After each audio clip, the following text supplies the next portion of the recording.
Saudi আরব আসছেন কত বছর হয়েছে? আমি আসছি যেন আজকে 5-4 বছর। বর্তমানে কি কাজ করেন? আলহামদুলিল্লাহ, সৌদি আরবের যে পরিস্থিতি, অনেক কাজে করলাম। বেশ করে আমি রং মিস্ত্রি। এখন বর্তমানে কাজ কামের অবস্থা ভালো না, তো এখন বর্তমানে যে কোনো কাজ পাই সব কাজে করি। বর্তমানে আপনি তো রঙের কাজ করেন। জি। যদি রঙের কাজ করার মধ্যে যদি কেউ আসতে চায় বর্তমানে এই কাজে, তাহলে তাদেরকে কি বলবে? যারা আসতে চায় এরা যদি কাজ না জানে, তুমি বিদেশ আসার দরকার নাই, কান্নাকাটি করার দরকার নাই। সুদ মুনাফাত লইয়ে ঘর বন্ধক দিয়ে জমিন বন্ধক দিয়ে বিদেশ আসার থেকে দেশে খরাত করলে আরো ভালো হইব। সৌদি আরবের মধ্যে শুনতেছি লোক ধরাধরি করতেছে। লোক ধরাধরি করছে, যাদের আকামা নাই, যারা ইনকাম করতে পারে না, এরা আকামা বানাতে পারে না।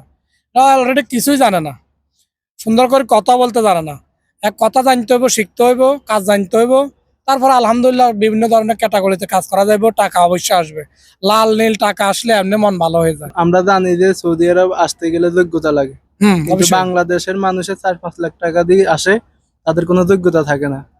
কি কাজটা শিখে আসলে তারা এখানের মধ্যে ভালো একটা কিছু করতে পারবে? যোগ্যতা হলো যে, আপনার সুন্দর একটা প্রশ্ন করছেন, যোগ্যতা হলো যে ইলেকট্রিক পাইপ ফিটার, রং, তারপরে যেমন কি আরো বিভিন্ন আদার্স এসির কাজ, যে কোনো গাড়ির মেকানিক, এগুলা শিখলে তার তার উপরে কথা কইয়া আল্লাহ ছাড়া আর কেউ নেই।